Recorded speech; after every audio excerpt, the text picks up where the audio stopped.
கிறிஸ்துவில் அன்புமிக்கவர்களே, இந்த காணொளி காட்சியினூடாய் ஆண்டவரை தொழுதிட ஆயத்தமாகின்ற உங்கள் அத்தனை பேரையும் ஆண்டவர் இயேசு கிறிஸ்துவின் இனிய நாமத்திலே அன்போடு வாழ்த்துகின்றோம். எங்கள் திருச்சபை ஊற்றுக்குழி தென்னிந்திய திருச்சபையின் சார்பிலும் உங்களுக்கு அன்பு நிறைந்த வாழ்த்துக்களை தெரிவித்து அன்புடன் வரவேற்று கொள்ளுகிறோம். நாம் இணைந்து கடவுளை தொழுவோமாக.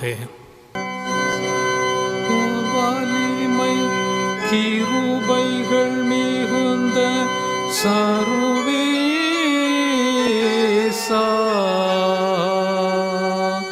தரிசனம் தருமுன் சந்நிதி புகுந்தேன் திருவாசா.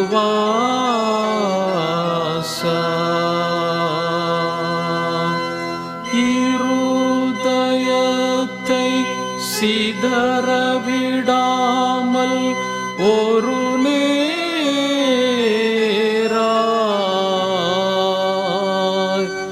இசைத்தமைத்து பரவசமாக்கும்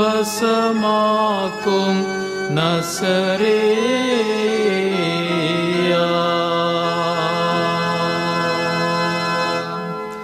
அல்லேலூயா. கர்த்தருடைய நாமத்தை துதியுங்கள். கர்த்தரின் ஊழியக்காரரே துதியுங்கள். கர்த்தருடைய வீட்டிலும் நமது தேவனுடைய ஆலய பிரகாரங்களிலும் நிற்கிறவர்களே கர்த்தரை துதியுங்கள். கடவுள் ஆவியாய் இருக்கிறார். அவரை தொழுது கொள்ளுகிறவர்கள் ஆவியோடும் உண்மையோடும் அவரை தொழுது கொள்ள வேண்டும். பரிசுத்த அலங்காரத்துடனே கடவுளை தொழுது கொள்ளுங்கள். உலகத்தாரே, நீங்கள் யாவரும் அவருக்கு முன்பாக நடுங்குங்கள். இது கர்த்தருண்டு பண்ணின நாள், இதிலே களி கூர்ந்து மகிழ கடவோம். வாருங்கள் ஜெபம் செய்வோமாக. சர்வ வல்லமையும் மிகுந்த இரக்கம் உள்ள எங்கள் நல்ல ஆண்டவரே, ஆசீர்வாதமான இந்நன்னாளில் தம் திருவடிகளிலே அமர்ந்து தம்மை தொழுது கொள்ள நீர் எங்களுக்கு அருள் புரிந்த தயவிற்காக தம்மை நாங்கள் நன்றியோடு போற்றுகின்றோம். சுவாமி, ஆங்காங்கு இல்லங்களில் அமர்ந்து இந்த காணொளி காட்சியினூடாக நாங்கள் இணைந்து தம்மை தொழுது கொள்ள முற்படுகின்ற போது தூய ஆவியானவருடைய பிரசன்னம் அடியவர்களை ஆட்கொண்டருள வேண்டும் என்று நாங்கள் மன்றாடுகிறோம். சரீர அளவிலே நாங்கள் தூர இடங்களில் இருந்தாலும் உம்முடைய சிந்தையினால் நாங்கள் ஒருமுகப்படுத்தப்பட்டிருக்கிறோம் என்கின்ற உணர்வோடு நாங்கள் இந்த தொழுகையிலே கலந்து கொள்ளவும், ஆண்டவரே உம்முடைய பேரருளை எங்கள் வாழ்க்கையிலே நாங்கள் சொந்தமாக்கி கொள்ளவும் தேவரீர் அடியவர்களுக்கு அனுகிரகம் செய்தரல வேண்டும் என்று நாங்கள் மன்றாடுகிறோம். கடந்து போன நாட்கள் காலங்கள் முழுவதும் தம் கிருபையினால் எங்களை கண்மணி போல காத்த கடவுளே, தொடர் வாழ்வினுடைய நன்மைகளுக்காய் உம்முடைய சமூகத்திலே நாங்கள் காத்திருக்கின்ற போதும் கடவுள் எங்கள் வாழ்விலே தந்த நன்மைகளுக்காக உமக்கு நாங்கள் ஸ்தோத்திரங்களை ஏறெடுக்கின்ற போதும் ஆண்டவருடைய இரக்கம் அடியவர்களை நிறைத்தருள்வதோடு இந்த தொழுகை எங்கள் ஆண்டவரால் அங்கீகரிக்கப்படக்கூடியதாக அமையவும், தம்முடைய திருநாமத்திற்கு மாட்சிமை ஏற்படுத்தக்கூடியதாக அமையவும், எங்கள் வாழ்விற்கு ஆசீர்வாதமாக அமையவும் ஆண்டவர் அருள் தர வேண்டும் என்று நாங்கள் மன்றாடுகிறோம். இத்தொழுகையிலே தங்களை இணைத்துக் கொள்ளுகின்ற எல்லா தம்முடைய மக்களையும் ஆண்டவர் ஆசீர்வதிப்பீராக. பல்வேறுபட்ட எண்ணங்களோடும் விருப்பங்களோடும் உம்முடைய சமூகத்திலே காத்திருக்கின்ற போது நிறைந்த நன்மைகளை வழங்கி ஆண்டவர் ஆசீர்வதித்தரல வேண்டும் என்று நாங்கள் மன்றாடுகிறோம். இத்தொழுகையிலே நாங்கள் பாடுகின்ற பாடல்கள், படிக்கிற திருமறை பாடங்கள், இன்னும் சிந்திக்கின்ற தியானம், ஏறெடுக்கின்ற விண்ணப்பங்கள் அத்தனையும் ஆண்டவருடைய பார்வையில் ஏற்புடையதாகவும் எங்கள் வாழ்விற்கு நன்மை தரக்கூடியதாகவும் அமைய தேவரீர் அருள் தருவீராக. தொடக்கம் முதல் வரை மட்டும் உம்முடைய திவ்ய பிரசன்னம் இங்கு தங்கி இருக்கவும் அடியார்களை நீரே ஆதரித்தரலும் வேண்டும் என்று இயேசு கிறிஸ்துவின் பரிசுத்தமுள்ள நாமத்தில் மன்றாடுகிறோம். ஜெபம் கேளும் எங்கள் தூய பிதாவே, ஆமென். ஆண்டவருடைய திருநாமத்திற்கு மகிமையாக நாம் யாவரும் இடந்திருந்து ஞானப்பாடல்களிலே 37வது ஞானப்பாடலை பாடுவோம். ஞானப்பாடல் எண் 37, வாரம் முற்றும் சேமமாய் என்ற 37வது ஞானப்பாடலை நாம் யாவரும் எழுந்திருந்து பாடுவோம்.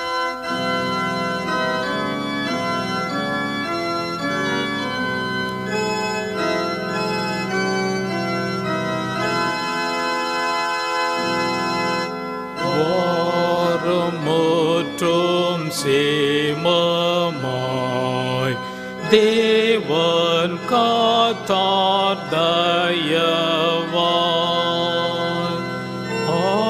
ஆலயத்தில் கூடுவோம்,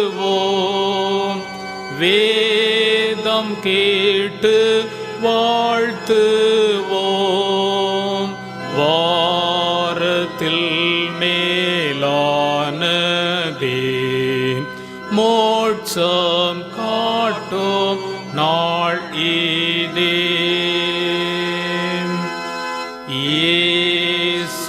இயேசுநாதர் இரத்தத்தால் நீதியை நாம் பெற்றதால் நேசரவர் நாமத்தில் கூடி வேதம் கேட்கையில் லோக வேலை வேட்டோய்வோம் வாஞ்சையோடாராதிப்போம்.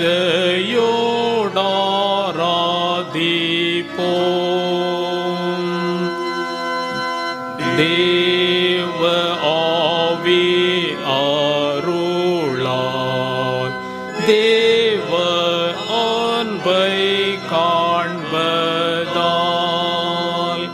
ஆவலாக போற்றுவோம். தேவ சாயல் ஆகுவோம். மோட்ச வீட்டின் வாழ்விலே வாழ்வோமாக பாலரே.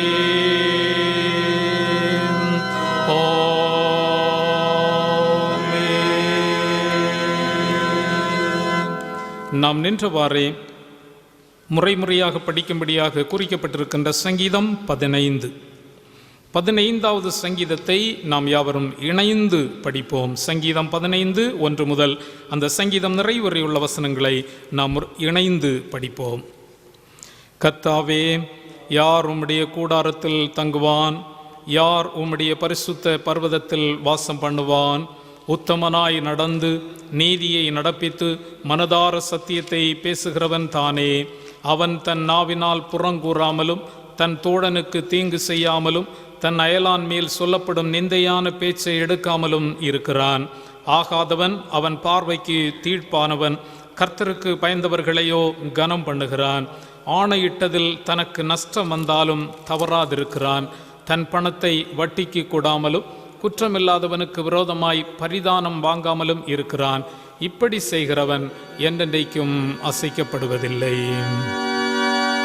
பிதாவுக்கும் குமாரனுக்கும் பரிசுத்த ஆவிக்கும் மகிமை உண்டாவதாக. ஆதியிலும் இப்பொழுதும் எப்பொழுதுமான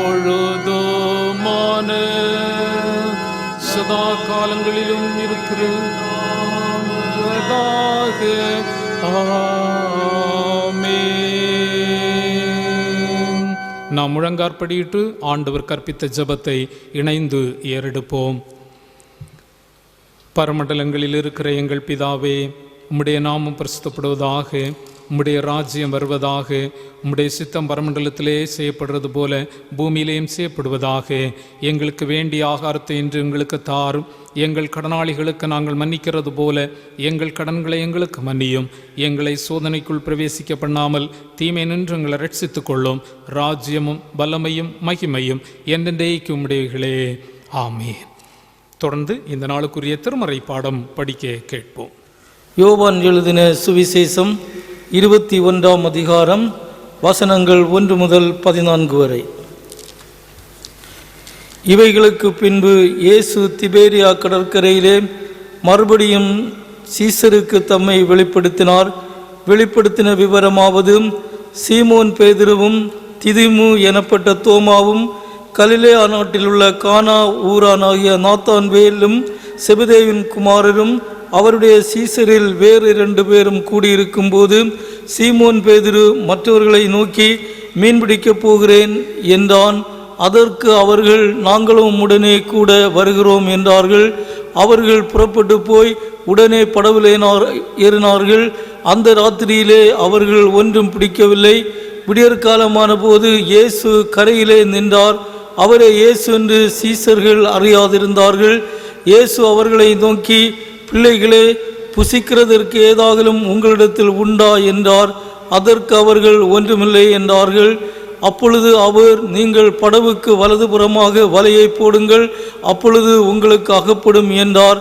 அப்படியே அவர்கள் போட்டு திரளான மீன்கள் அகப்பட்டதினால் அதை இழுக்க மாட்டாதிருந்தார்கள். ஆதலால் இயேசுவுக்கு அன்பாயிருந்த சீசன் பேதுருவை பார்த்து, அவர் கர்த்தர் என்றான். அவர் கர்த்தர் என்று சீமோன் பேதுரு கேட்டவுடனே தான் வஸ்திரமில்லாதவனாய் இருந்தபடியினால் தன் மேற்சட்டையை கட்டிக்கொண்டு கடலிலே குதித்தான்.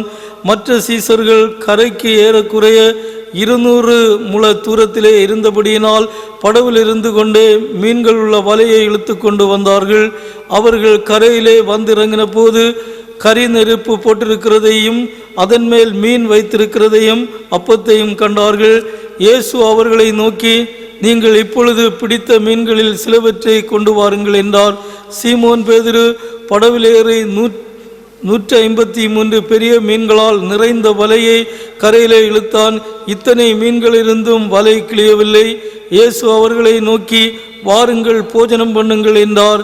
அவரை கர்த்தரென்று சீசர்கள் அறிந்தபடியினால் அவர்களில் ஒருவனும் நீர் யார் என்று கேட்க துணியவில்லை. அப்பொழுது இயேசு வந்து அப்பத்தையும் மீனையும் எடுத்து அவர்களுக்கு கொடுத்தார். இயேசு மரித்தோரிலிருந்து எழுந்த பின்பு தம்முடைய சீசருக்கு அருளின தரிசனங்களில் இது 3வது தரிசனம் என்பதை கிறிஸ்துவே உமக்கு மகிமை உண்டாவதாக. வாசிக்க கொடுக்கப்பட்ட வேத பகுதியை வாசித்து முடிந்தாயிற்று. சர்வ வல்லமையும் மிகுந்த இரக்கமுள்ள எங்கள் நல்ல ஆண்டவரே, ஆசீர்வாதமான இந்நன்னாள் தம்முடைய திருவடிகளில் அமர்ந்து தம்மை தொழுது கொள்ள நீர் எங்களுக்கு தந்திருக்கின்ற இந்த தொழுகை வேளைக்காய் நன்றியோடு தம்மை நாங்கள் போற்றுகிறோம். சுவாமி, ஆங்காங்கே அமர்ந்து இந்த காணொளி காட்சியினூடாய் எங்கள் ஆண்டவருடைய திரு சமூகத்தை நோக்கி பார்க்கின்ற ஒவ்வொரு உள்ளத்தையும் ஆண்டவர் அங்கீகரித்தரல வேண்டும் என்று நாங்கள் மன்றாடுகிறோம். மனிதன் முகத்தை பார்க்கிறான், ஆனால் தூய கடவுளோ மனிதனுடைய இருதயத்தை ஆராய்ந்து அறிகிறவராய் இருக்கிறார் என்று எங்களுக்கு திருமறை சொல்லுகின்ற விதமாய் இதயத்தில் வேதனைகளோடும் கலக்கங்களோடும் கவலைகளோடும் பாரங்களோடும் உம்மை நோக்கி பார்க்கின்ற மக்கள் உம்மால் நன்மைகளை பெற்றுக்கொள்ள ஆண்டவரே நீர் இரக்கம் செய்தரல வேண்டும் என்று நாங்கள் ஜெபிக்கிறோம். இந்த நெருக்கடியான காலகட்டத்திலே எங்களால் உழைக்க முடியவில்லையே, எங்கள் வாழ்வாதாரங்கள் பாதிக்கப்பட்டிருக்கின்றனவே என்கின்ற அங்கலாய்ப்போடும் என்கின்ற வேதனைகளோடும் வாழ்ந்து கொண்டிருக்கின்ற ஒவ்வொருவரையும் கடவுள் கண்ணோக்கி பார்ப்பீராக என்று ஜெபிக்கிறோம். உலகத்தின் வாழ்வாதாரங்கள் அற்றுப்போகின்ற சூழ்நிலைகள் கடந்து வந்தாலும் கடவுள் கைவிடாதவராயிருந்து ஒவ்வொருவரையும் கரம் பிடித்து தேற்றுகிறவராய் இருக்கிறீர். இந்த நம்பிக்கையிலே ஒவ்வொருவரும் வாழ ஆண்டவரே நீர் அனுக்கிரகம் செய்தரல வேண்டும் என்று நாங்கள் ஜெபிக்கிறோம். கலங்கி போகின்ற உள்ளங்கள் உம்மால் அங்கீகரிக்கப்படுவார்களாக என்று மன்றாடுகிறோம். சுவாமி, உங்கள் இருதயம் கலங்காதிருப்பதாக என்று எங்களுக்கு போதித்த ஆண்டவர், இருதயம் கலங்கி போகாமல் ஒவ்வொருவரும் உம்மையே பற்றி கொண்டவர்களாக வாழ நீர் அனுக்கிரகம் செய்தரல வேண்டும் என்று நாங்கள் ஜெபிக்கிறோம்.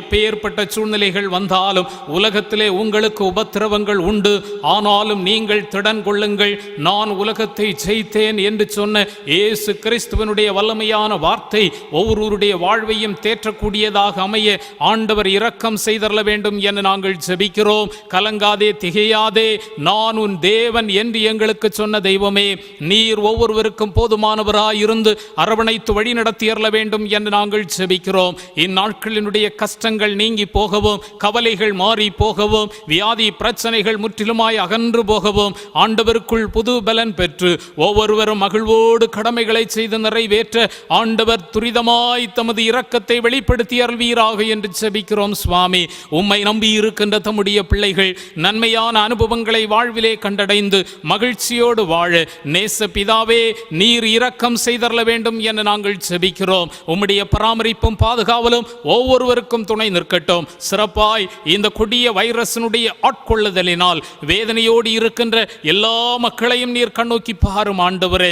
இந்த வியாதியினுடைய கொடுமையினால் தம்முடைய பிள்ளைகள் தவித்து கொண்டிருக்கின்ற போது நல்ல சிகிச்சைகள் கிடைக்க பண்ணப்படவும் ஆண்டவரே விரைவான குணத்தை தம்முடைய பிள்ளைகள் பெற்றுக்கொள்ள ஆண்டவர் இரக்கம் செய்தரல வேண்டும் என்று நாங்கள் ஜெபிக்கிறோம். அவர்களுக்காக இந்நாட்களிலும் செய்யப்பட்டு வருகின்ற எல்லா சிகிச்சைகளையும் ஆண்டவர் வாய்க்க செய்தரல வேண்டும் என்று ஜெபிக்கிறோம். ஆண்டவருடைய இரக்கம் இரக்கமுள்ள கரம் தம்முடைய பிள்ளைகள் மீது தொடப்படுவதாக என்று மன்றாடுகிறோம் சுவாமி. அவ்வண்ணமாய் தம்முடைய பிள்ளைகளுக்கு சிகிச்சை அளிக்கின்ற மருத்துவர்களுக்காய் தாதியர்களுக்காய் மன்றாடுகிறோம். ஞானமாய் கடமைகளை செய்து நிறைவேற்றுவோம். ஆண்டவரே, உம்முடைய விலையேற பெற்ற பாதுகாவலும் பராமரிப்போம் அன்பு மக்களுக்கு துணை நிற்க வேண்டும் என்று ஜெபிக்கிறோம். எந்த தீமைகளும் தம்முடைய பிள்ளைகளை தீண்டாதபடி ஆண்டவர் சுற்றிலும் வேலியடைத்து பாதுகாத்தருள்வீராக என்று ஜெபிக்கிறோம். அவ்வண்ணமாய் பல்வேறு நிலைகளிலே உழைத்து கொண்டிருக்கின்ற சமூக பணியாளர்கள், காவல்துறை பணியாளர்கள் எல்லோரையும் ஆண்டவர் ஆசீர்வதியும். எந்த பாதிப்புகளும் தம்முடைய பிள்ளைகளுக்கும் வராதபடி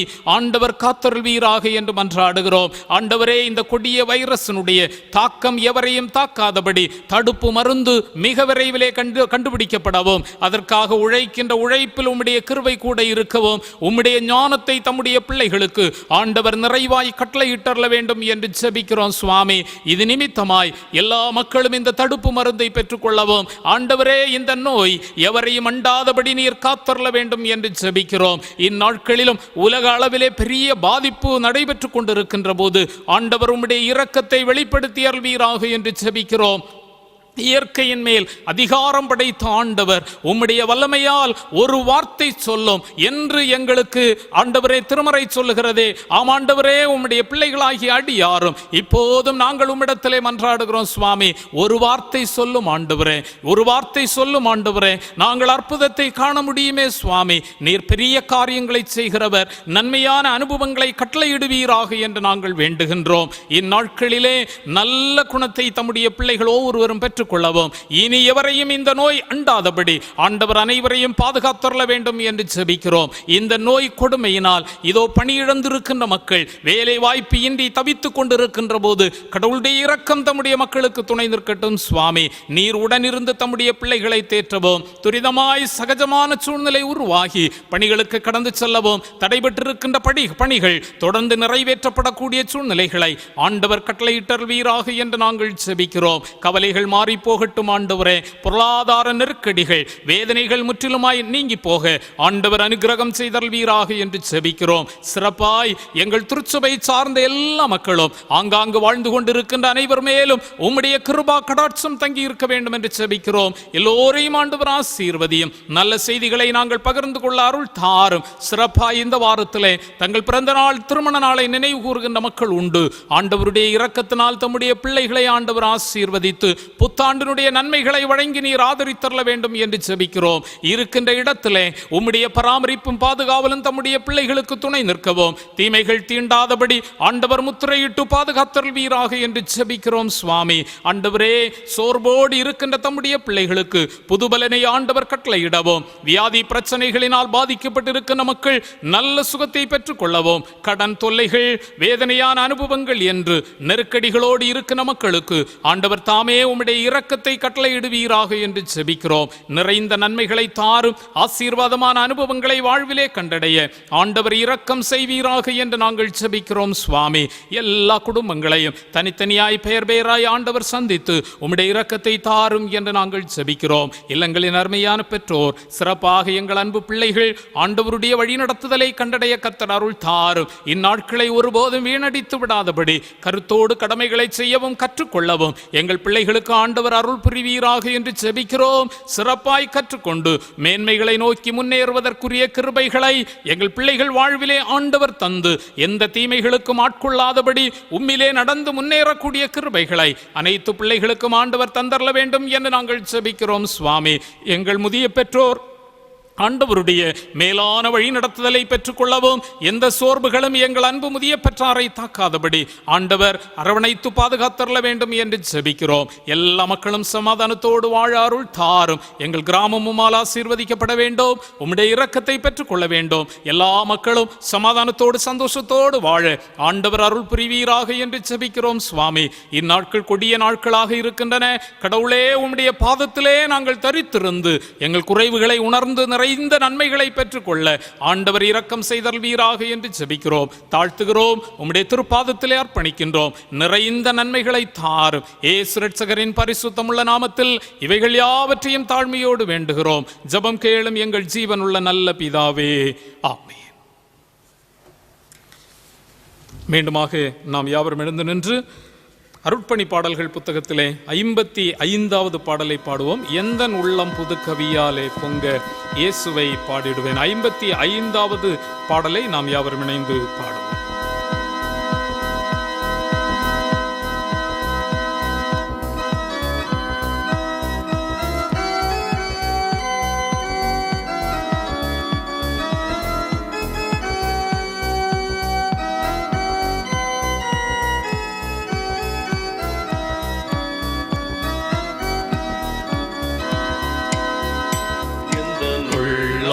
புது கவியாலே பொங்க இயேசுவை பாடிடுவே.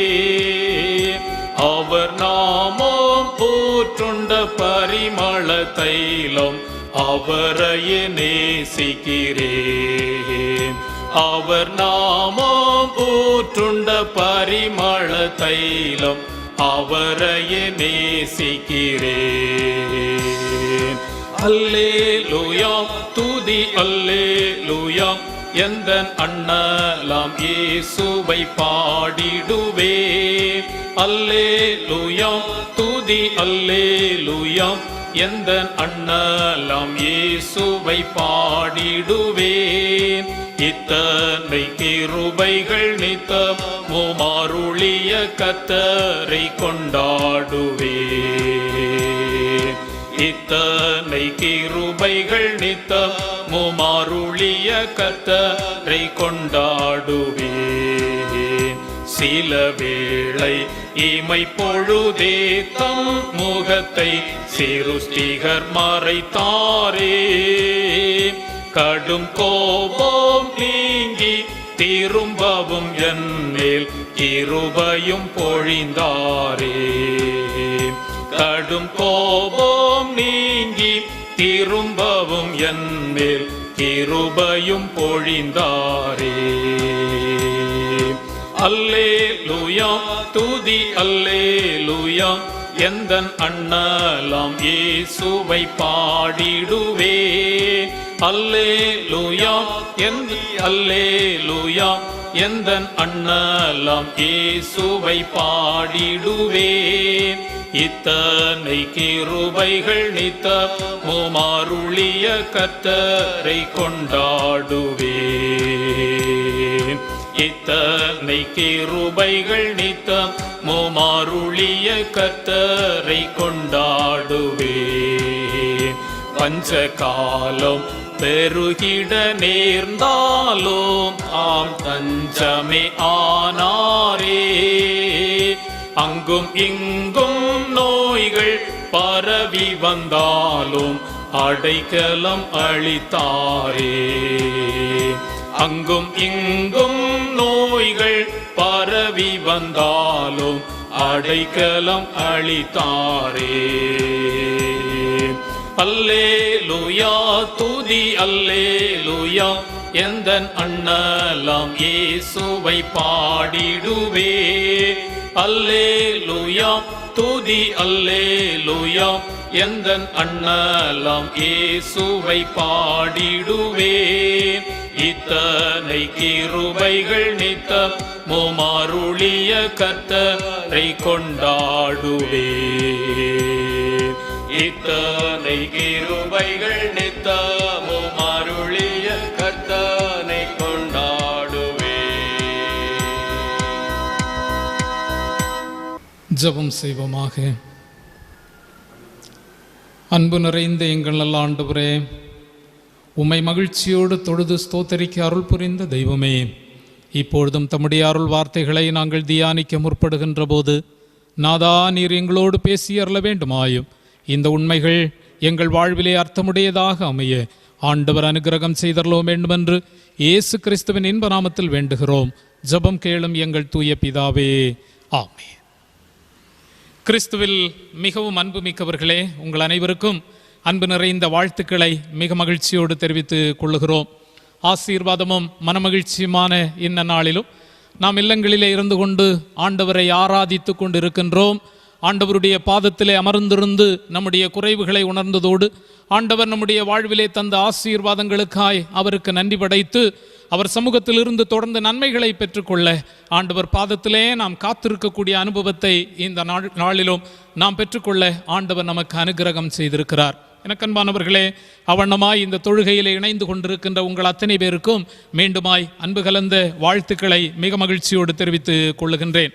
ஆசீர்வாதமான இந்த நாளிலே தென்னிந்திய திருச்சபையாய் நாம் சிந்திப்பதற்காக நமக்காக தரப்பட்டிருக்கின்ற திருமறை பகுதி நாம் பாடமாக படிக்க கேட்ட யோவான் என்பவர் எழுதிய நற்செய்தி நூல் 21வது அதிகாரம் 12வது வசனம்.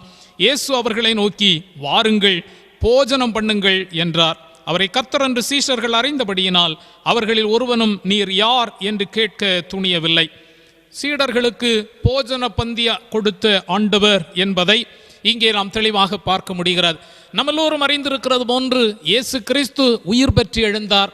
அவர் பலரை சந்திக்கிறார். பலருடைய வாழ்விலே அது மிகப்பெரிய மாற்றங்களை கொண்டு வந்தது என்பதை நாம் பார்க்க முடியும். மிக முக்கியமாக இந்த 20வது அதிகாரம், யோவான் நற்செய்தி நூல் 20வது அதிகாரத்திலே தோமா என்கின்ற சீடர் இயேசுவை நான் பார்க்க வேண்டும், அவருடைய காயத்திலே கரங்களை போட வேண்டும் என்றெல்லாம் வீராய்ப்பாய் பேசினவர் இயேசுவை உயிர்த்தெழுந்த ஆண்டவராய் நேரடியாக தரிசித்த பாக்கியத்தை பெற்றுக்கொண்டவுடன் என் ஆண்டவரே, என் கடவுளே என்று அலறுகின்ற அந்த ஒரு நிகழ்வை பார்க்கின்றோம். அவருடைய வாழ்க்கையிலும் ஒரு பெரிய மாற்றம். அவர்தான் இயேசு கிறிஸ்துவனுடைய நற்செய்தியை முதல் நூற்றாண்டிலேயே நாம் வாழுகின்ற இந்த மண்ணிற்கு சுமந்து வந்தவர் என்று வரலாறு நமக்கு தெளிவாக சொல்லுகிறது. ஆக உயிர்த்தெழுந்த ஆண்டவர் இவ்வண்ணமாய் ஒவ்வொருவருடைய வாழ்விலும் மாற்றத்தை தந்து கொண்டிருக்கிறார். இப்படிப்பட்ட பின்னணியத்திலே இன்னும் சீடர்களுடைய வாழ்க்கையிலே பின்வாங்கி போன அனுபவத்தை தான் நாம் பார்க்க முடிகிறது. இன்றைக்கு பாடமாக படிக்க கேட்ட யோவான் நற்செய்தி நூல் 21வது அதிகாரத்தை நாம் படித்து பார்க்கின்ற போது இயேசுவினுடைய சீடர்கள்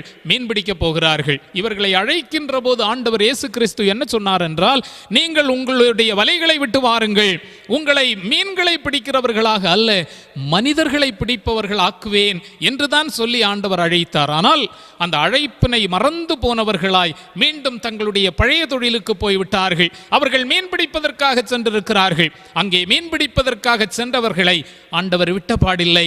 அவர்களை அவர் தேடி சென்று அவர்களை சந்தித்து மீண்டுமாய் அவர்களை திடப்படுத்துகின்ற நிகழ்வை நாம் இன்றைக்கு பாடமாக படிக்க கேட்ட திருமறை பகுதியிலே தெளிவாய் கண்டுகொள்ள முடிகிறது. எனக்கன்பானவர்களே, இந்த நாள் இந்த பகுதி நமக்கு என்ன கற்றுத்தருகிறது என்பதை சொற்ப நேரம் ஆண்டவருடைய பாதத்திலே அமர்ந்து நாம் கற்றுக்கொள்வது மிக மிக சிறப்பு என்பதை நாம் கருத்திலே கொண்டு சில உண்மைகளை துரிதமாய் உங்களிடத்திலே நான் பகிர்ந்து கொள்ள விழைகின்றேன். முதலாவதாக, ஆண்டவராகிய இயேசு கிறிஸ்து இங்கே தேடி வருகின்ற ஆண்டவராய் இருக்கிறார். தேடி வரும் ஆண்டவர் என்பதை நாம் இங்கே கற்றுக்கொள்ள முடிகிறது. ஆண்டவர் இயேசு கிறிஸ்து தேடி வருகிறார்.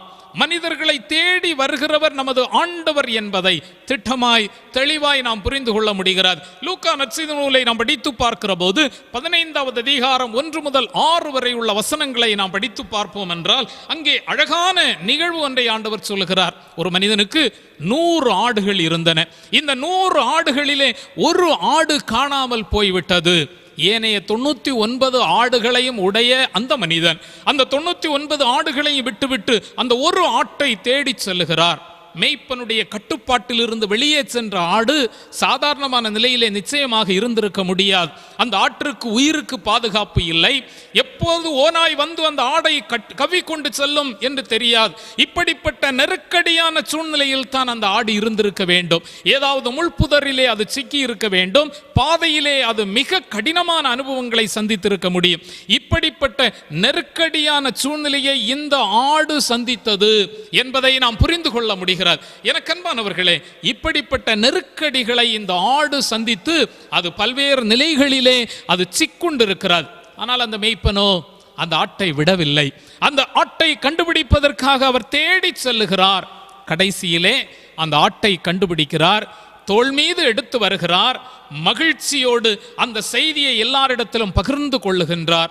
மகிழ்ச்சியை கொண்டாடுகின்றார். இதைத்தான் நமக்கு திருமறையிலே தெளிவாக நாம் காண முடியும். அதை போன்று அந்த வெள்ளிக்காசை இழந்த ஒரு பெண்மணி இழந்த வெள்ளிக்காசை தேடி வருகின்ற ஒரு நிகழ்வு, இவைகளை எல்லாம் நாம் புரிந்து கொள்ள முடியும். இவைகளெல்லாம் ஏன் குறிப்பிடப்பட்டிருக்கிறது என்றால், மனம் திரும்புகின்ற ஒரே பாவி நிமித்தம் பரலோகத்தில் மிகுந்த சந்தோஷம் உண்டாகும் என்று ஆண்டவர் சொல்லி, பாவிகளை மனம் திரும்புவதற்காகவே அழைக்க வந்தேன், இழந்து போனதை தேடி ரட்சிக்கவும் தேடவும் ரட்சிக்கவுமே மனுமைந்தர் இந்த மண்ணிற்கு கடந்து வந்திருக்கிறார் என்று திருமறை தெளிவாக நமக்கு சுட்டி காட்டுகிறது. ஆக இந்த உண்மைகளை நாம் புரிந்து கொள்ளுகிற போது எல்லா மக்களும் மீட்படைய வேண்டும் என்பது ஆண்டவருடைய எதிர்பார்ப்பாக இருக்கிறது. அதையே ஆண்டவர் விரும்பினார் என்று நாம் புரிந்து கொள்ள முடிகிறது. அதற்காகவே அவர் தேடி வருகிறார். இங்கே சீடர்கள் ஆண்டவருடைய ஐக்கியத்திலிருந்து வந்து விட்டார்கள், மீன்பிடிப்பதற்காக சென்றார்கள். அவர்களை விடாமல் அவர் தேடி வருகிறார். தன்னுடைய சீடர்களை அவர் தேடி வருகிறார்.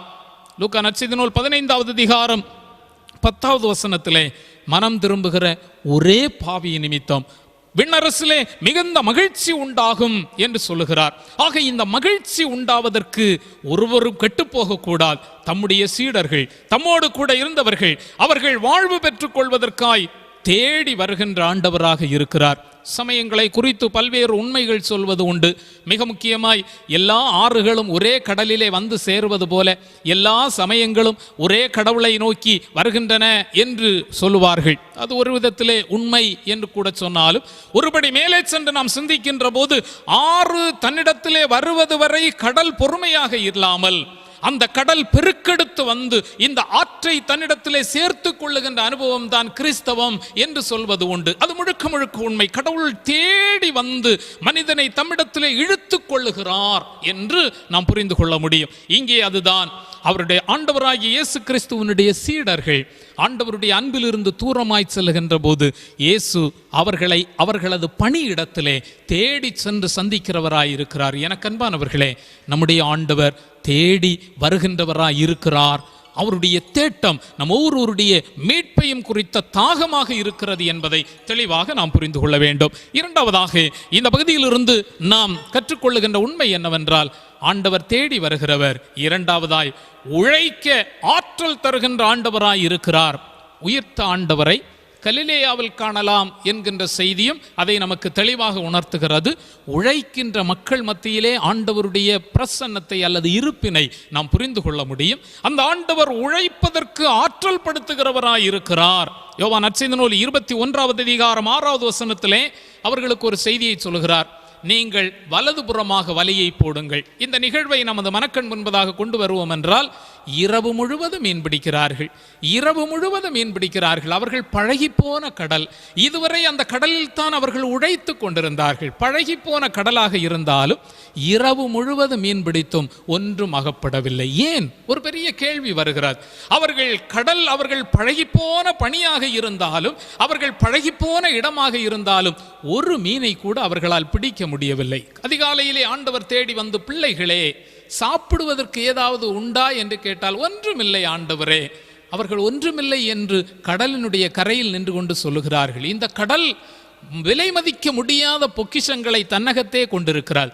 இந்த கடலுக்கு முன்பதாக நின்று கொண்டு, ஒன்றுமில்லை ஆண்டவரே, எங்களுடைய சாப்பாட்டிற்கே வழி இல்லை என்று சொல்லுகிறார்கள். மாலை முதல் அதிகாலை வரை மீன் பிடித்தும் ஒன்றும் அகப்படாமல் விரக்தியோடு இருக்கிறார்கள். அவர்களிடத்திலே ஆண்டவர் சொல்லுகிறார், வலதுபுறமாக வலைகளை வீசுங்கள். இதே நிகழ்விற்கு இணையாய் லூக்கா நற்செய்தி நூல் 5வது அதிகாரம் 4வது வசனத்திலே இவ்வண்ணமான ஒரு பின்னணியத்திலே ஆண்டவர் தம்முடைய சீடர்களை சந்திக்கின்ற போது அங்கே என்ன சொல்லுகிறார் என்றால், ஆழத்தில் தள்ளி கொண்டு போய் மீன் பிடியுங்கள் என்று ஒரு ஆலோசனை சொல்லுகிறார். அந்த ஆலோசனை சற்று அழுத்தமானது. ஏனென்றால் அவர்கள் ஆழத்திலே சென்று கடினமாய் முயற்சிக்க வேண்டும்.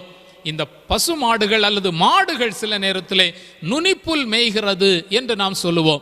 அந்த மேலோட்டமாக அல்ல, ஆழத்தில் முழுவதுமாய் அது மேய்கிறது என்றால், அந்த இடத்தில் இருக்கின்ற மேய்ச்சல்களிலே ஒன்றையும் வீணடிக்காமல் அது மேய்கிறது என்றால் சிறப்பாக இருக்கும். நுனிப்புல் என்றால் மேல்மட்டமாக அது மேய்ந்து விட்டு அப்படியே சென்றுவிடும். ஏனையவைகள் எல்லாம் அது வீணாய் போய்விடும்.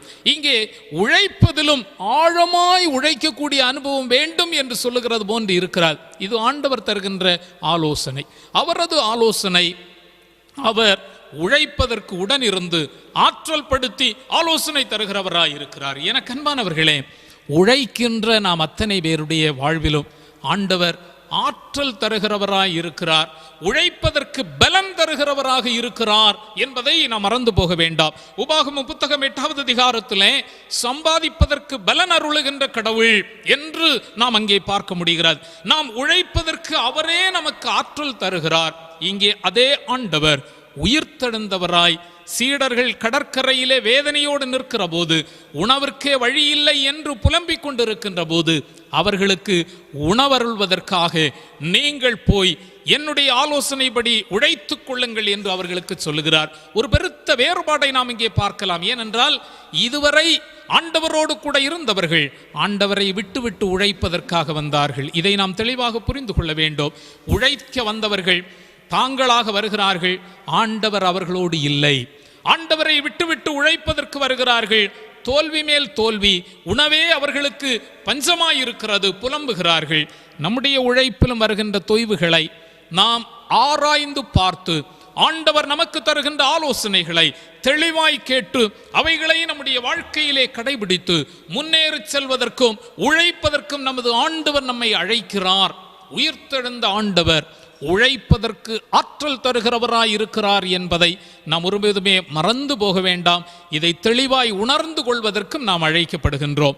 இன்னும் அவர் உழைப்பினுடைய மேன்மையையும் அங்கே சொல்லுகிறார். நம்ம எல்லோரும் அறிந்திருக்கிறது போன்று அந்த பகுதியை நாம் படித்து பார்க்கிற போது, அந்த அதிகாலை வேளையிலே சாப்பிடாமல் இருக்கிறார்கள்.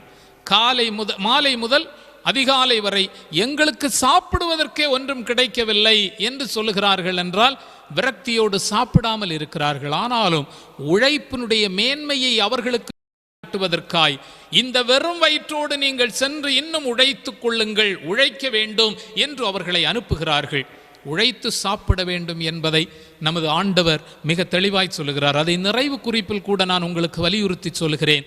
உழைப்பினுடைய உயர்வு, உழைப்பினுடைய மேன்மை, உழைத்துதான் சாப்பிட வேண்டும் என்பதை உயிர்த்தெழுந்த ஆண்டவர் அவர்களுக்கு தெளிவாய் கற்றுத்தருகிறதை நாம் புரிந்து கொள்ள முடிகிறது. மூன்றாவது குறிப்பாக நான் பகிர்ந்து கொள்ள விழைந்ததும் அதுதான், உணவருளுகின்ற ஆண்டவர். உணவருளுகின்ற ஆண்டவர். இந்த பகுதியை நாம் படித்து பார்த்தால் 12வது வசனத்தை நாம் படித்து பார்க்கின்ற போது நம்முடைய தியான வசனம், அவர்களை நோக்கி வாருங்கள் போஜனம் பண்ணுங்கள், வாருங்கள் உணவருந்துங்கள் என்று அவர்களை அழைக்கிறார். அவர்கள் இங்கே வருகின்ற போது கரி நெருப்பு போடப்பட்டிருக்கிறது. அதிலே சுடப்பட்ட அப்பத்தை அவர்கள் பார்க்கிறார்கள், மீன் வைத்திருக்கிறதையும் காண்கிறார்கள். அதே வேளையில் சொல்லுகிறார், இப்பொழுது நீங்கள் பிடித்த மீன்களில் சிலவற்றையும் கொண்டு வாருங்கள், உங்களுடைய உழைப்பினுடைய பலனையும் கொண்டு வாருங்கள். ஆண்டவர் எண்ணி இருந்தால் முதலாவது அவர்களுக்கு உணவை அவர் கொடுத்திருக்க முடியும். அதற்கு பிற்பாடு நீங்கள் போய் உழைத்துக் கொள்ளுங்கள் என்று ஆண்டவர் சொல்லி இருக்க முடியும். ஆனால் ஆண்டவரோ அப்படியல்ல, உழைத்து சாப்பிட வேண்டும், நீங்கள் கடினமாய் முயற்சி செய்து உழைத்து சாப்பிட வேண்டும் என்பதை சொல்வதற்காகவே வெறும் வயிற்றோடு நீங்கள் சென்று உழைத்து இப்பொழுது நீங்கள் பிடித்ததை கொண்டு வாருங்கள், அவைகளில் சிலவற்றை கொண்டு வாருங்கள் என்று அவர்களுக்கு சொல்லுகிறார். இந்த பகுதியிலே நாம் படித்து பார்க்கின்ற போது ஒரு பெரிய அற்புதம் நடைபெறுகிறார். இதுவரை அவர்கள் பழகிப்போன கடலிலே உழைத்தாலும் ஏமாற்றம் தான் மிஞ்சி இருந்தது. ஆனால் இப்பொழுதோ அவர்கள் மீன் வலையை ஆண்டவருடைய பிரசன்னத்திலே, அவருடைய ஆலோசனையிலே, அவருடைய ஆலோசனைப்படியே அவர்கள் உழைப்பதற்காக சென்று வலை வீசுகிற போது திரளான மீன்கள், 153 பெரிய மீன்கள் என்று குறிப்பிடப்பட்டிருக்கின்றன. அது மாத்திரமல்ல, இத்தனை மீன்கள் இருந்தும் இந்த வலை கிழிந்து போகவில்லை என்று சொல்லப்பட்டிருக்கிறது. என்றால் இந்த வலையிலே இதற்கு முன் இப்படி மீன்கள் பிடித்ததாக சரித்திரமே இல்லை.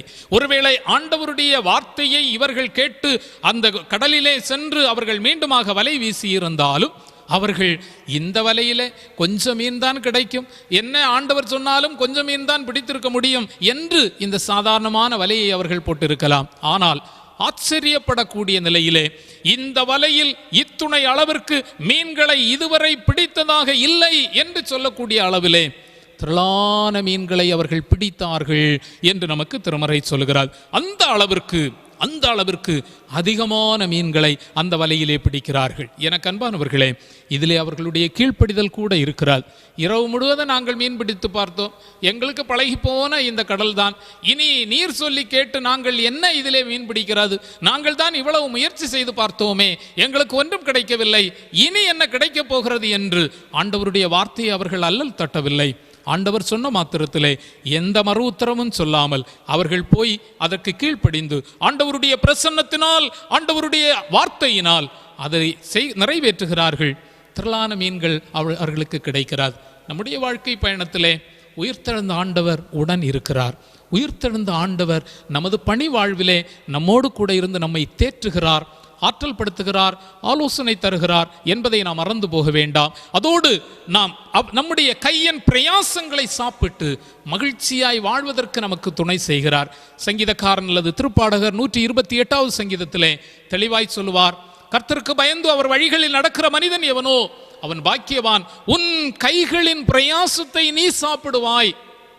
கைகளின் பிரயாசத்தை சாப்பிடுவது என்பது மேலான பாக்கியம். கைகளின் பிரயாசத்தை சாப்பிடுவது என்பது உயர்வான அனுபவம். அதைத்தான் இங்கே சீடர்களுடைய வாழ்க்கையிலும் நாம் பார்க்க முடிகிறது. அவர்கள் உழைத்த பலனை, இப்பொழுது நீங்கள் பிடித்த மீன்களில் சிலவற்றை இங்கே கொண்டு வாருங்கள் என்று சொல்லி அதை அழைத்து அவர்கள் அதை வாங்கி அவர்கள் அங்கே மகிழ்ச்சியோடு சாப்பிடுவதற்குரிய நிலையை ஆண்டவர் அங்கே ஏற்படுத்துகிறார். மகிழ்ச்சியான விருந்தாக அந்த விருந்து அமைகிறது. அவர்களுடைய உழைப்பினுடைய பலனை நிம்மதியாக சாப்பிடக்கூடிய விருந்தாக அந்த விருந்து அமைகிறது. நம்முடைய இல்லங்களிலே சிலர் மிக அழகான வாசகமாக வைத்திருப்பார்கள், இயேசுவே இந்த வீட்டினுடைய தலைவர், இயேசு இந்த வீட்டினுடைய அழைக்கப்படாத விருந்தாளி, மறைந்திருக்கக்கூடிய விருந்தாளி என்றெல்லாம் அங்கே குறிப்பிட்டிருப்பார்கள். அவர் விருந்தாளியாக இருந்தாலும் தலைவராக இருந்தாலும் அவருடைய ஆலோசனைப்படி நம்முடைய இல்லங்கள் கட்டி எழுப்பப்பட வேண்டும். அவர் தருகின்ற ஆலோசனை நம்முடைய வீட்டிலே மகிழ்ச்சியை கொண்டு வரும், நிறைவினை கொண்டு வரும், நம்முடைய உழைப்பிலே உயர்வினை தரும் என்பதற்கு ஐயமே இல்லை. அதை இந்த சீடர்களுடைய வாழ்க்கையிலே நாம் தெளிவாக புரிந்து கொள்ள முடிகிறது. ஆண்டவர் உணவருளி மகிழ்ச்சியை வெளிப்படுத்துகிறவர். ஒரு முறை இயேசு தம்முடைய வசனத்தை போதித்துக் கொண்டிருக்கிறார். திரள் கூட்ட மக்கள், 5000த்திற்கும் அதிகமான மக்கள் திரள் கூட்டமாய் கூடியிருக்கிறார்கள். இவர்களை இனி அனுப்பிவிட்டால், வெறுமனே அவர்கள் வெறும் வயிறோடு சென்றால் அவர்கள் மடிந்து போய் விடுவார்கள். அவர்களுக்கு உணவருள வேண்டும் என்கின்ற வாஞ்சை ஆண்டவருடைய உள்ளத்தில் இருக்கிறது. சீடர்கள் கூட அதை புரிந்து கொள்ளவில்லை. ஆண்டவரை இவர்களை அனுப்பிவிடும் என்றுதான் சொல்லுகிறார்கள். ஆனால் இரக்கம் நிறைந்த நமது ஆண்டவர் உணவருளி திருப்தியை தருவதற்கு, அவர்கள் எல்லோரும் உணவருள்வதற்குரிய அதிசயமான செயலை செய்கிறார். ஒரு சிறு பையன் கொடுத்த உணவை வைத்து அதை எல்லா மக்களும் திருப்தியாய் சாப்பிடுவதற்குரிய பகிர்தலை அங்கே வெளிப்படுத்துகிறார். எனக்கன்பானவர்களே, திருப்தியை தருகின்ற கடவுள், நன்மையை தருகின்ற ஆண்டவர் இன்றும் நம்முடைய வாழ்விற்கு போதுமானவராய் இருக்கிறார். உயிர்த்தெழுந்த ஆண்டவர் உடனிருந்து தொழிலிலே, நம்முடைய பணி வாழ்விலே வருகின்ற கஷ்டங்களில் எல்லாம் அவர் உடனிருந்து நம்மை தேற்றுகிறார் என்பதை நாம் புரிந்து கொள்வோம். இந்த கால சூழ்நிலையிலே பல்வேறு கேள்விகள் நம்முடைய வாழ்விலே இருக்கின்றன. நம்முடைய பணி வாழ்விலே பல தொய்வுகள், நெருக்கங்கள் இருக்கின்றன. என்ன செய்வோம் என்று அங்கலாய்த்து கொண்டிருக்கிறோம். உயிர்த்தெழுந்த ஆண்டவர் நம் உடன் இருக்கிறார் என்பதை கருத்தோடு உணர்ந்து கொண்டு அவருடைய ஆலோசனைப்படி, அவருடைய வழிகாட்டுதலின்படி நம்முடைய வாழ்வை கட்டி எழுப்ப விழைவோம். நிச்சயமாகவே நன்மைகளை நம்முடைய வாழ்விற்கு நிரம்ப தருகின்ற ஆண்டவர் ஒவ்வொரு நாளும் நமக்கு போதுமானவராக இருந்து நம்மை வழிநடத்த வல்லவராய் இருக்கிறார். அவர் தேடி வந்து அவருக்கு நல் ஆலோசனை தந்து உணவருளி ஆசீர்வதிக்கிறவராய் இருக்கிறார். அவரையே நாம் உயிர்த்தெழுந்த ஆண்டவராக தரிசிக்கின்றோம். அவ்வாண்டவருடைய ஆசீர்வாதம் நம் அனைவருடைய வாழ்விற்கும் தொடர்ந்து போதுமானதாக அமைய ஆண்டவர் தாமே நம் அனைவருக்கும் அருள் செய்வாராக. ஆமென். நாம் எழுந்து நின்று அப்போஸ்தல விசுவாச பிரமாணத்தை அறிக்கையிடுவோம். வானத்தையும் பூமியும் படைத்து சர்வ வல்லமையுள்ள பிதாவாகிய தேவனை விசுவாசிக்கிறேன். அவருடைய ஒரே குமாரனாகிய நம்முடைய நாதர் இயேசு கிறிஸ்துவை விசுவாசிக்கிறேன். அவர் பரிசுத்த ஆவியினாலே கன்னிமரியாளுக்கு உட்பவித்து பிறந்தார். பொந்து பிலாத்துவின் காலத்தில் பாடுபட்டு சிலுவையில் அறையுண்டு மரித்து அடக்கம் பண்ணப்பட்டு பாதாளத்தில் இறங்கினார். 3ஆம் நாள் மரித்தோடத்திலிருந்து எழுந்தள்ளினார். பரமண்டலத்திற்கு ஏறி சர்வ வல்லமையுள்ள பிதாவாகிய தேவனுடைய வலது பாசத்திலே வீற்றிருக்கிறார். அவ்விடத்திலிருந்து உயிருள்ளோரையும் மரித்தோரையும் நியாயந்தீர்க்க வருவார். பரிசுத்த ஆவியை விசுவாசிக்கிறேன். பொதுவாக இருக்கிற பரிசுத்த சபையும் பரிசுத்த ஆண்ட ஐக்கியமும் பாவ மன்னிப்பும் மரித்தோர் உயிர்த்தெழுதலும் நித்திய ஜீவனும் உண்டு என்று விசுவாசிக்கிறேன். ஆமேன். நாம் நின்றவாறே கீர்த்தனையில் 378வது பாடலை பாடுவோம். தந்தை நின்னை இயேசுவே இந்த நேரமே உமக்கு என்ற 378வது கீர்த்தனை பாடலை நாம் யாவரும் எழுந்து நின்று சேர்ந்து பாடுவோம்.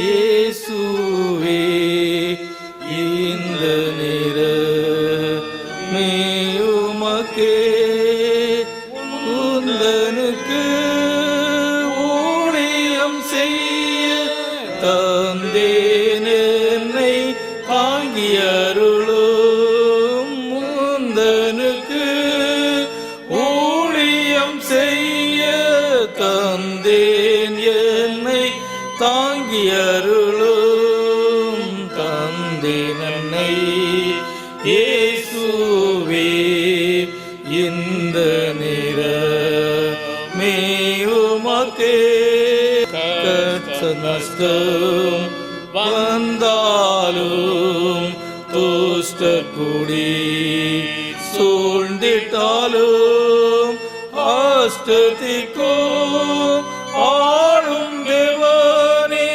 அடியேன் உம்மில் அமர செய்திடும் அஷ்டதிக்கும் ஆளும் தேவனே அடியேன் உம்மில் அமர செய்திடும் தந்தேன் என்னை இயேசுவே இந்த நிறமே உமக்கே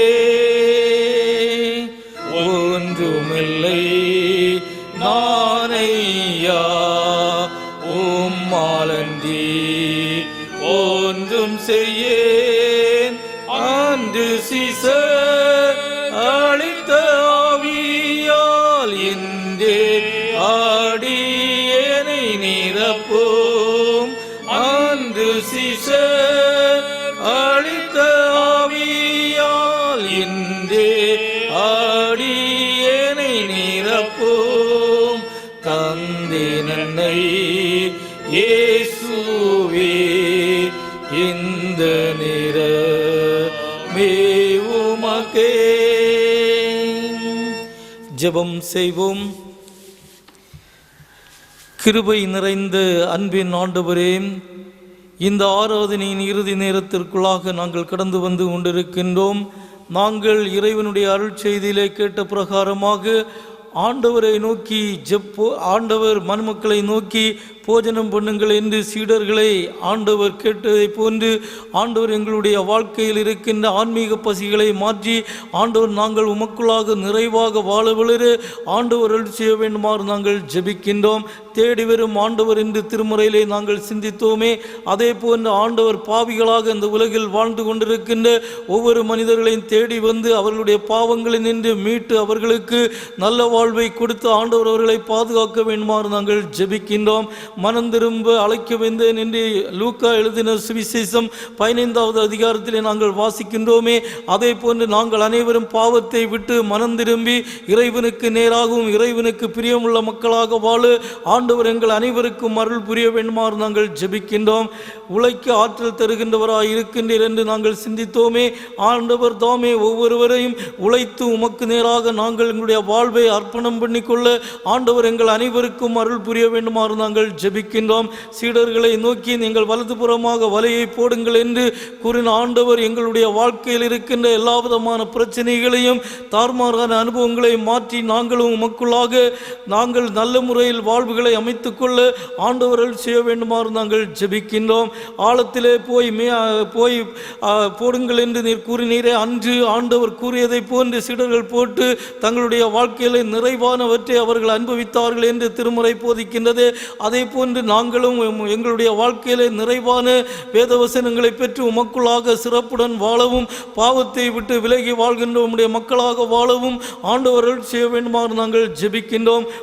உணவு அருளுகின்ற ஆண்டவர் என்று யோவான் எழுதின சுவிசேஷம் 21ஆம் அதிகாரம் 12வது வசனத்திலே நாங்கள் வாசிக்கின்றோமே, அதே போன்று ஆண்டவர் மனுமக்களாக இந்த உலகில் வாழ்ந்து கொண்டிருக்கின்ற ஒவ்வொருவருக்கும் உணவுகளை அருளி ஆண்டவருடைய களைப்புகளை மாற்றி நாங்கள் முழுமையாக ஆண்டவரை ஆராதித்து மகிமைப்படுத்துகின்ற இறைவனுடைய பிள்ளைகளாக வாழ ஆண்டவர் தாமே அருள் செய்ய வேண்டுமாறு நாங்கள் ஜெபிக்கின்றோம்.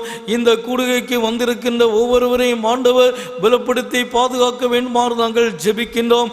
உலகிலே பரவிக்கொண்டிருக்கின்ற வைரஸ் போன்ற நோய்கள் இனிமேல் பரவாதபடி ஆண்டவர் தடுத்து நிறுத்த வேண்டுமாறு நாங்கள் ஜெபிக்கின்றோம். அதற்காக அந்த நோய் நீங்க உழைக்கின்ற ஒவ்வொரு மருத்துவர்களையும் ஆண்டவர் பலப்படுத்தி பாதுகாக்க வேண்டுமாறு நாங்கள் ஜெபிக்கின்றோம். தாதிமார்களுக்கு அவர்களுக்காக ஜெபிக்கிற ஆண்டவர் அவர்களையும் பாதுகாக்க வேண்டுமாறு நாங்கள் ஜெபிக்கின்றோம். இன்னும் காவல்துறை போன்றவருக்காக ஜெபிக்கிற ஆண்டவர் அவர்கள் செய்கின்ற சட்ட ஒழுங்கு பணிகளை ஆண்டவர் நிறைவாக அவர்கள் செய்ய ஆண்டவர் அவர்களை பலப்படுத்தி பாதுகாக்க வேண்டுமாறு நாங்கள் ஜெபிக்கின்றோம். இந்த கூடுகைக்கு கடந்து வந்திருக்கின்ற ஒவ்வொருவரையும் ஆண்டவர் இறை வசனங்களினால் நிறைத்து பாதுகாக்க வேண்டுமாறு நாங்கள் ஜெபிக்கின்றோம். எங்களையே தாழ்த்துகின்றோம். இயேசுவின் நாமத்தில் ஜெபிக்கிறோம் நல்ல பிதாவே, ஆமென். தந்த ஈவுக்காக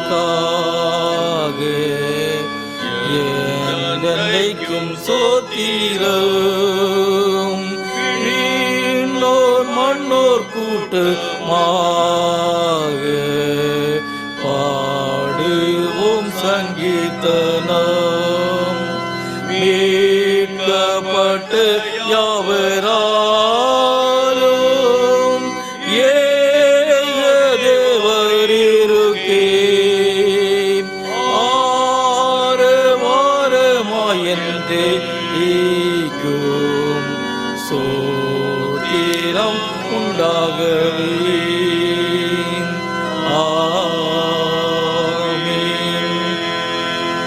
ஆசீர்வாதம். நம்முடைய ஆண்டவராகிய இயேசு கிறிஸ்துவின் கிருபையும் பிதாவாகிய தேவனுடைய அன்பும் பரிசுத்த ஆவியானவருடைய மனோகர ஐக்கிய சிநேகம் நம் அனைவரோடு இன்றுமென்றும் சதா காலங்களிலும் தங்கியிருப்பதாக. ஆமென்.